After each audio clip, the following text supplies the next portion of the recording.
Hi friends, இன்றைக்கி நம்ம tasty and ஹெல்த்தியான டிஷ்ஷோடு தான் மறுபடியும் சந்திச்சிட்ருக்கோம். இன்றைக்கி நம்மளோட பாரம்பரியமான ரெசிபி தம் ரூட் எப்படி செய்யலான்னு தான் பார்க்க போகிறோம். வாங்க எப்படி செய்யலான்னு பார்க்கலாம். அதுக்கு நான் ஒரு கப் பாதாம் எடுத்து தண்ணியில் நல்லா ஊற வச்சு அரை மணி நேரத்துக்கு ஊற வச்சு மேலே இருக்கிற தோலெல்லாம் நீக்கிட்டு தண்ணியில் போட்டு வச்சுருக்கேன். அதுக்கப்புறம் என்கிட்ட கோவா இல்லை, அதனால் பால் ஏடு எடுத்து அதை நான் சேர்த்து வச்சுருந்தேன். அதை எடுத்து ஒரு கப்பில் ஒரு ½ கப் அளவுக்கு சேர்த்து வச்சுருக்கேன். அப்புறம் கடலை பருப்பு எடுத்து ஒரு அரை மணி நேரத்துக்கு ஊற வச்சு அதை குக்கரில் போட்டு ஒரு 2 விசில் வந்ததுக்கப்புறம் ஆறுனதுக்கப்புறம் ஒரு கப்பில் போட்டு எடுத்து வச்சுருக்கேன். ரவை ஒரு 1½ கப் எடுத்து வச்சுருக்கேன். வாங்க நம்மளோட டேஸ்டி அண்ட் ஹெல்த்தியான ஸ்வீட் ரெசிபி எப்படி செய்யலான்னு பார்க்கலாம். நான் இன்றைக்கி நான்ஸ்டிக் பேன் தான் எடுத்திருக்கேன். பேனை வச்சு நல்லா ஹீட் ஆனதுக்கப்புறம் பெரிய டம்ளர்லேருந்து 1 டம்ளர் அளவுக்கு தண்ணி ஊற்றிருக்கேன். தண்ணி நல்லா ஹீட் ஆகட்டும்.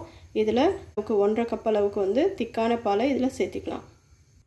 இது தண்ணி நல்லா கொதிச்சிட்ருக்கட்டும். அது வரைக்கும் ஒரு மிக்ஸி ஜார் எடுத்து நாம் எடுத்து வச்சுருக்கிற பாதாம்,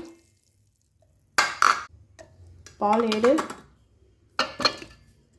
அதுக்கப்புறம் வேக வச்சு எடுத்து வச்சுருக்கிற கடலைப்பருப்பு, இது 3த்தையும் சேர்த்து நல்லா பேஸ்ட் மாதிரி அரைச்சி எடுத்துக்கலாம்.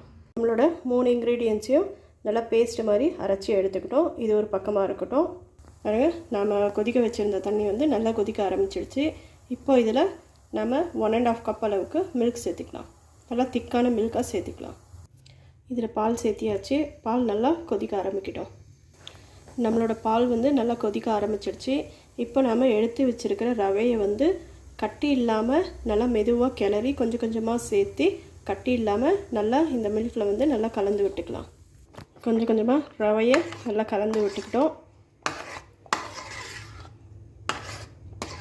இது ஒரு 5 நிமிஷத்துக்கு நல்லா வேகட்டும்.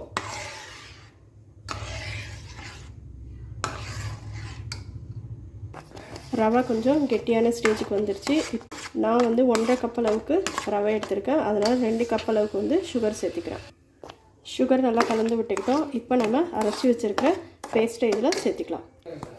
நம்ம அரைச்சி வச்சுருந்த பேஸ்ட்டை போட்டு நல்லா கலந்து விட்டுக்கிட்டோம். இப்போ இதில் ஒரு சிட்டிகை அளவுக்கு ஏலக்காய் பொடி சேர்த்துக்கலாம். இதில் கொஞ்சமாக லைட்டாக ஃபுட் கலர் சேர்த்துக்கலாம். ஃபுட் கலர் வெறும் ஆப்ஷனல் தான், உங்களுக்கு தேவையாக இருந்தால் சேர்த்துக்கலாம், இல்லைன்னா ஸ்கிப் பண்ணிக்கலாம். இப்போ இதில் லாஸ்ட்டாக நம்ம எந்த கப்பில் அளவு மெஷர்மெண்ட் அளவு எடுத்துருக்கோமோ அதே கப்பில் 1½ கப் அளவுக்கு இதில் நான் நெய் சேர்த்து நல்லா கலந்து விட்டுக்கலாம். நெய் ஊற்றி நல்லா கலந்துக்கிட்டோம். அடி பிடிக்காமல் இருக்கணும். கொஞ்சம் நேரத்துக்கு கை விடாமல் நல்லா கிளறி விட்டுக்கோங்க. பாருங்கள், நெய் மேலே இந்த மாதிரி நிற்கணும். கொஞ்சம் இது கெட்டி ஆகிற வரைக்கும் நல்லா கிளறி விட்டுக்கலாம். பாருங்கள், நம்மளோட ரெசிபி ரெடி ஆகிடுச்சு. இப்போ இதை ஆஃப் பண்ணிவிட்டு இப்போ நம்மளோட ஓடிஜியை ஹீட் ஆகிறது வச்சாச்சு.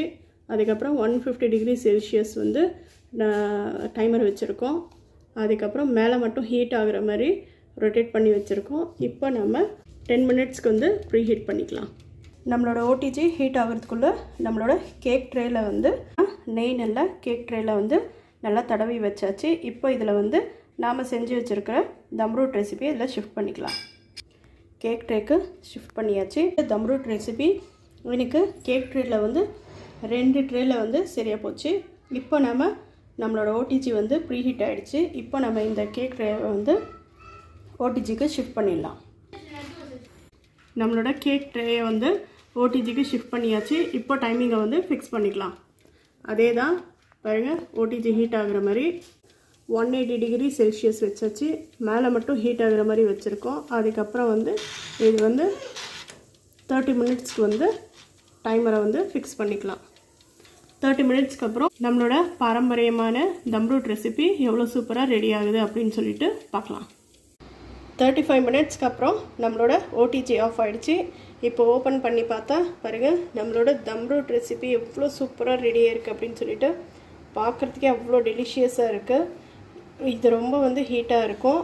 பார்த்து மெதுவாக வெளியிடுங்க. இது ஹீட் ஃபுல்லாக ஆறுனதுக்கப்புறம் பீஸ் போட்டு சாப்பிட்டிங்கன்னா அவ்வளோ சூப்பராக இருக்கும். டேஸ்ட் அட்டகாசமாக இருக்கும். பாருங்கள், பார்க்குறதுக்கே எவ்வளோ சூப்பராக இருக்குது அப்படின்னு சொல்லிட்டு நீங்களும் இதை வீட்டில் கண்டிப்பாக ட்ரை பண்ணி பாருங்கள். ட்ரை பண்ணி பார்த்துட்டு டேஸ்ட் எப்படி இருந்தது அப்படின்னு சொல்லிட்டு மறக்காமல் கமெண்ட் பண்ணுங்கள். லைக் அண்ட் சப்ஸ்கிரைப் பண்ணுங்கள். நம்மளோட வீடியோஸை உங்களோட ஃப்ரெண்ட்ஸ் அண்ட் ஃபேமிலிக்கு ஷேர் பண்ணுங்கள். நம்மளோட சேனலை மறக்காமல் சப்ஸ்கிரைப் பண்ணுங்கள். தேங்க்யூ.